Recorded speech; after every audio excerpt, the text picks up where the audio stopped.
I grew up playing the N64. Super Mario 64, Diddy Kong Racing, Donkey Kong 64, and of course, Banjo Kazooie. This game was always one of my favorites. I sank countless hours into it. But, as a kid, I never actually finished the game. Today, I'm here to rectify that mistake by finally seeing the credits roll and determine, is this game really a masterpiece, or have I just been blinded by nostalgia? Banjo Kazooie is a 3D collectathon platformer released by Rare on the Nintendo 64 in 1998. In the game, you play as Banjo, the bear who will be referred to by various characters throughout the game as fat, despite being the most in-shape bear I've ever seen in my entire life.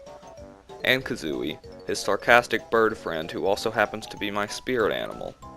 Together, they travel on a quest to rescue Banjo's sister Tooty, yes, that is her actual name, from the evil witch Gruntilda, who kidnapped her in an attempt to steal her beauty.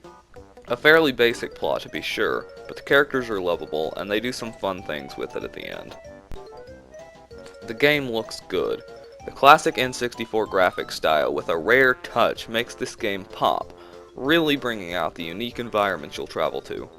The music, composed by the fantastic Grant Kirkhope, is instantly recognizable to any fan of the game, and perfectly conveys what kind of area you're in.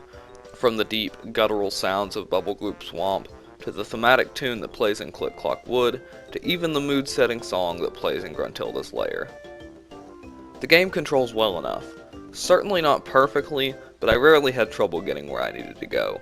Various attacks can be done with the B button, and the game makes good use of the N64's C buttons to do various special moves in the game, like shooting eggs or activating your golden feathers. The real problem here comes with the camera. The lack of an analog stick really plagues this and many other N64 games. Instead of having smooth transitions, the camera ratchets around with the push of a button, often making it a struggle to get the camera behind you. The inability to angle the camera up or down also becomes apparent at certain points in the game. Ultimately, it's a product of its time, and you get used to it, but it can get annoying, especially if you decided to play it right off the hills of Super Mario Odyssey. As you play through the game, you'll make your way up Gruntilda's lair, traveling into 9 different worlds in the process.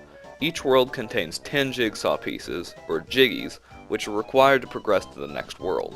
They also contain 100 note pieces for you to collect. These are needed to unlock note doors throughout the layer, so be sure to pick them up. The game is really enjoyable, and the levels are challenging enough, especially if you don't have all of them memorized like I do. But they usually don't seem unfair. The game is a lot of fun, and I often found myself grinning throughout the experience. One of the game's most interesting features is the ability to transform into things. By bringing the Witch Doctor Mumbo, who's found in many of the worlds, an appropriate amount of skull tokens, he will allow you to transform into some kind of plant or animal. This will usually help you traverse the landscape of the world, or access places you couldn't before. This is a lot of fun, and the designers implemented it well. My biggest complaint about the game is the note system. You can't take notes off the world, so you're given a score based on the highest amount of notes you've ever collected there.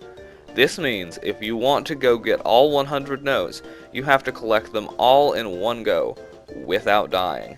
In the earlier worlds this wasn't much of a problem for me, but by the end I was having to travel around collecting notes 2 or 3 times, which was extremely repetitive and often frustrating. This game was a real joy to finally complete, and complete it I did.